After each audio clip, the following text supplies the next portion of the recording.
The Private Lives of Ethel and Albert, starring Peg Lynch and Alan Bunce.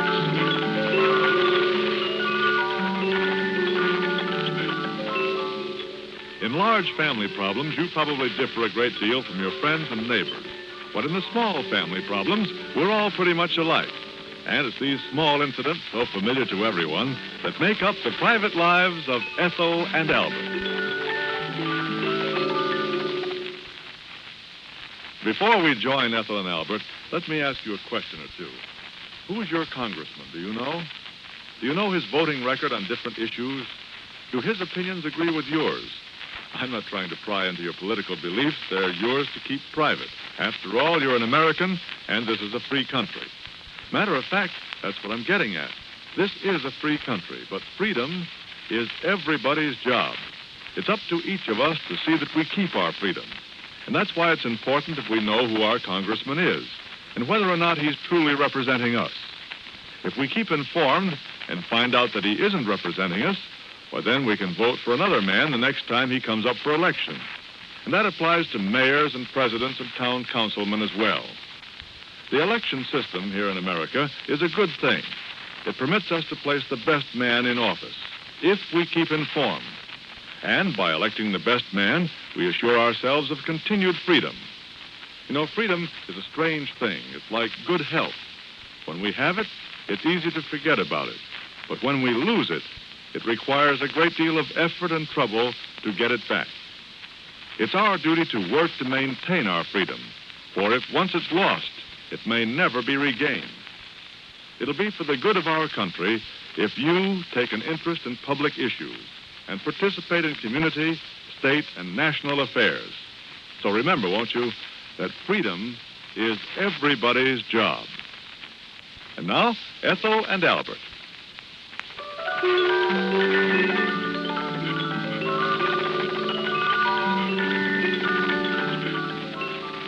It's about 7 o'clock in the evening in Sandy Harbor.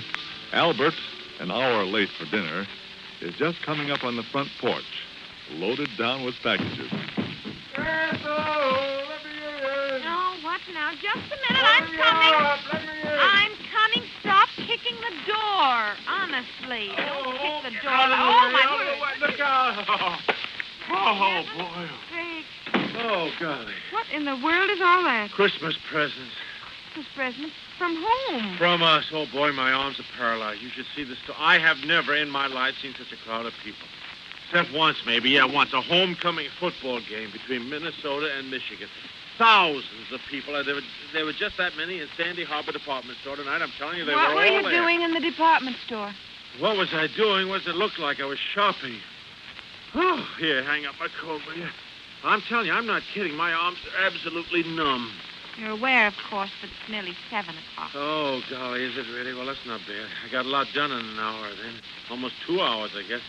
I left the office a little after 5. Do you have any explanation for not calling me and saying you were going to be late? Dinner has been waiting an hour. Look, honey, honest, I didn't intend to be late. See, that's why I left the office at 5. Oh, golly. Well, let me get my shoes off. My feet are killing me, I'm telling you. Now, dinner's waited this long. I guess it can wait just a little longer until I find out what you've been doing. Christmas shopping.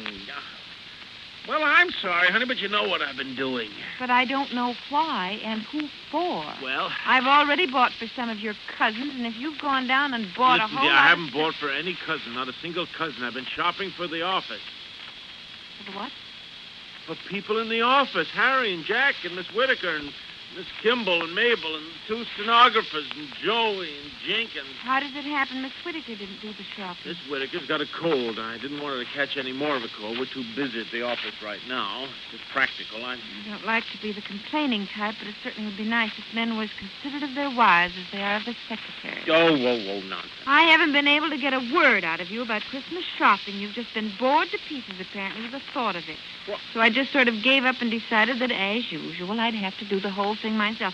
Now, Why, honey, you now I find that in due respect to Miss Whitaker's head cold, you've been out shopping, and not even for friends and relatives, for the office staff. Well, honey, we always have a Christmas party at the office. You know that. As manager, I have to give more presents of some kind. Well, I know, dear. All right. Now come on over here and give me a kiss. I'm tired of being bawled out. No, you don't deserve a kiss, you know. No, I don't. I was kind of looking around for your Christmas present today, and, well, I don't know, but if I were a smart girl, I think I'd be just an eensy-weensy bit nicer to me. Oh, did you buy me something? No, I'm not telling. You did. Maybe not. Something I like, huh? Is it I something am not asked for? talking. My lips are sealed. Is it something to wear? Now, Tell look, me that. Is it Commissioner, there's no sense putting me through the third degree. See, I ain't talking. See? Oh, you silly. Now, run along and get me some dinner. All Go right, on. you wash up and I'll put things on the table, All right, darling. okay, I'll be right down.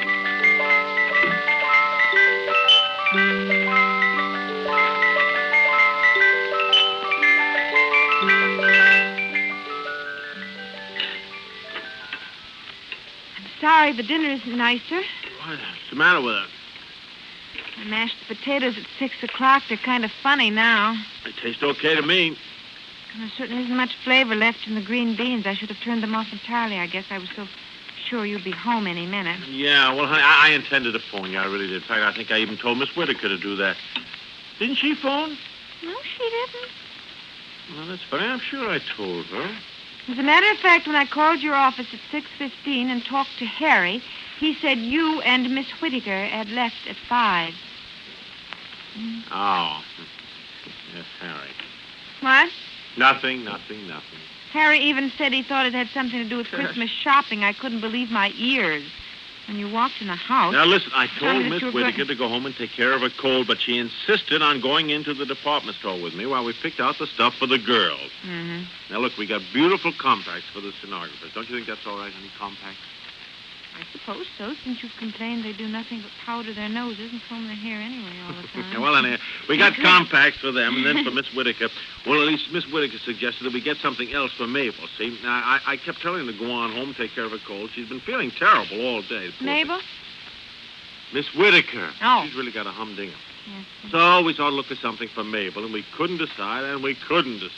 And then finally I suggested a bracelet. You know, you women always go for jewelry. So, well, Miss Whitaker didn't think so. And I don't know, we had a terrible time trying to decide. You know how hard it is to think of what people want for Christmas. Yes. No one knows better than I. I've been trying to make out a list for about 15 of your relatives and all of mine. Well, without yeah, much- you know how it is. So finally, anyhow, Evelyn's... Miss Whitaker. There's another funny thing. I said Evelyn just now, which is kind of funny because I'll be darned if I ever think of her anyway but Miss Whitaker, you know. But while we were shopping, some friend of hers came along and said, "Oh, hello, Evelyn." Afterwards, I kind of laughed, and I said, "Golly, how you can work with a person all day long and never think of them as having a first name?" We laughed about that. Mm-hmm. Seemed funnier this afternoon than it does now. It's so often the way things are, much funnier at the time. Do I detect a slight iciness on the part of my beloved wife? Huh? Honey? What did you finally decide on for Mabel? Honey, we got a very nice manicure set. Miss Whitaker suggested that because Mabel loves to wear all sorts of bright and exotic nail polish. Mm-hmm. So, then I made Miss Whitaker go home, and I went on around shopping for the stuff for the men at the office. She was only with me about half an hour. I've been struggling in that store alone for about an hour and a half. Does the company pay for these gifts? The company should say not. I pay for them. Heck, I don't even know if the company's going to hand out any bonuses this year. You pay for them. Certainly I pay for them. What'd you think? I thought the company, naturally. How much did you spend? No, not very much. The gifts weren't anything special. You know, just little remembrances, that kind of But thing. you pinned me down a couple of weeks ago and told me exactly how much we were going to spend for Christmas, Albert. Not one penny more.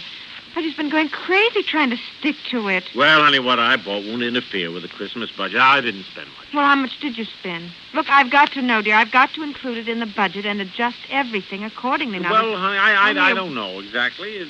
Well, we'll go through the presents after dinner, then. Have you any idea how much you spent? Oh, by the way, Miss Whitaker said to tell you that you're a pretty lucky girl. Why? Well, I dragged her around to look at what I might get you, and she was crazy about it. She said she knew that you'd like it, too, she said.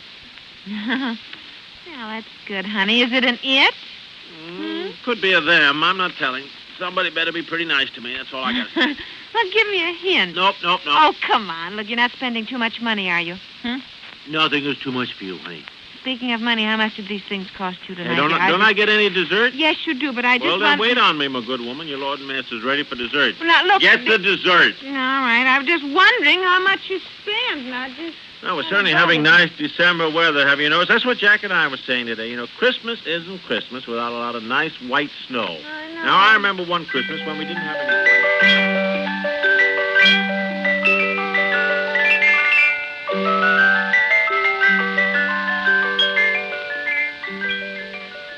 Ethel, no, please, honey. Will you just leave things alone? Albert, I'm very appreciative that you helped me do the dishes, and it's very sweet of you to want me to rush off to a movie, but with all your chattering nonsense, for the past half hour, it hasn't stopped me from wanting to know exactly how much you paid for these Christmas presents. Not much. How much? To be quite truthful with you, I haven't any idea. What do you mean you don't have any idea? I mean, I don't have any idea. What else does it mean? Well, didn't you have a little list of items opposite when you bought it? Didn't you write what you paid for it or something? I didn't have a list. When I saw something I like, I bought it, that's all. Where are your sales slips? What? Can't even find sales slips in these things. You mean that little piece of paper they hand you when you get your change? Yes, Oh, I dear. don't keep those, honey. I don't want my pockets filled with bits of paper. I just left them dropping. Albert, when I think of how you've talked to me about shopping and how careless I am. $4.95 for a compact. Is that what they cost? No. That's all of them. Here's the manicure set I got for Mabel. Albert Arbuckle, the little price tag of $4.95 is on this compact, and your sales slip inside this package, $19.80. Well, How many compacts did... Four. $4.95 a piece? well, honey, isn't that what compacts cost? You certainly didn't need to spend that much. What? I'm just flabbergasted, and that's just for the stenographers. And here's $3.96 tax on all that, too. What did the manicure set cost and all the things for the men? Oh, very cheap, very cheap. Where's the manicure set? Well, it was marked down, honey. It really... Here's the price tag, $6.98. Well, honey, it was marked down. It was not marked down. No, I guess it wasn't. What did you get for the men? Well, honey, that's just a bunch of knickknacks. I mean, Miss Whitaker was with me when I bought these things, and I couldn't let her think that I was a cheapskate about it. Oh, I see. You know, but the stuff I got the fellas, well, it's... Here's a sales slip for something, $10.50. $10.50? What would that be for? I don't know. I didn't pay $10.50. that for anything. I know that it probably isn't even my sales slip, even. The girl probably got it mixed up with somebody. You know, it's an awful big crowd, honey. And, well, it could I'll happen. bet you have spent nearly $50 just for people at the office. Oh, honey, nonsense. You're the one who was so fussy about not spending much this year. Now, you not only ruin the Christmas budget, but you refuse to go shopping with me, and yet you go with Miss Whitaker. You don't seem to have anything. It's true, Albert, and I must say that unless somebody I know is just a little bit more loving and not so mean and cruel to me, hardly any point in even getting her a beautiful, beautiful Christmas present that I know of. Christmas present or not, I'm going to have my say, You'll Albert. be sorry. I got a Albert, I get so provoked with you, honey. It's something that you have wanted for a long time, honey, and I will admit I have been pretty extravagant, honey, pretty extravagant. You always do this at Christmas time. Oh, all right, I give in. It's your money, I guess. If you want to spend it. Boy. Okay, let's go to a movie, huh? Yeah, well, I'll have to call it. Will I like it? Yeah, I think it's a good one. It has Spencer Tracy. My Christmas present. Oh, no, not me. I'm not telling her. Is there something to wear? Dear, I am not telling. Now, just stop asking, honey. You will find out. Well, on look, Christmas is it morning. something that I have? Christmas shopping is something a man should never mess around with. Tell your man to stay home tonight and listen to the swell lineup of shows broadcast over most ABC stations and keep him out of trouble. Start off with your evening with thrills and adventure following the trail of the famous Lone Ranger. Then in the course of the evening, hear such action-packed shows as the baffling Fat Man Mystery, Murder Served the exciting Dashiell Hammett Way. This is Your FBI with its authentic crime cases, the only official FBI network program. And don't forget the psychological mysteries taking place in the West of today on The Sheriff Show. For fun and suspense, be sure to hear Break the Bank, the biggest money-paying quiz show in radio. And for top-flight sports listening, don't miss Harry Wismer's Champion Roll Call, which is followed by Cavalcade of Sports, a blow-by-blow account of the week's most important fight. Yes, They're all on the air over most of these same ABC stations for your listening pleasure. So hear them all tonight.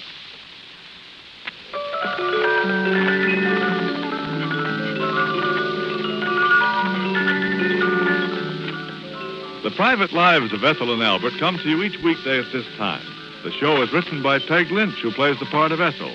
Albert is played by Alan Bunce. The program is produced by Bob Cotton. This is ABC, the American Broadcasting Company.